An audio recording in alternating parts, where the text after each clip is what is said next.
गीतको ट्र्याकको थोरै ट्रबलहरू हेर्दाखेरि चाहिँ बेस्ट कुराहरू चाहिँ एकदम हार्डसिप भएर आउँछ अरे, त्यही भएर हामी बेस्टलाई पछाडि नै राख्नेछौँ।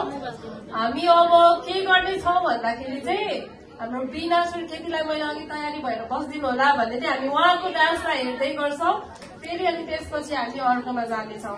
हुन्छ, तयारी हुनुहुन्छ बिनासुर केटीज्यू? तयारी भएर आउँदै हुनुहुन्छ, हामी जोरदार ताली बनाउनेछौँ।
भएछ सुन्नै भएन। सुकुमाएर माया पाएर भयो झलल।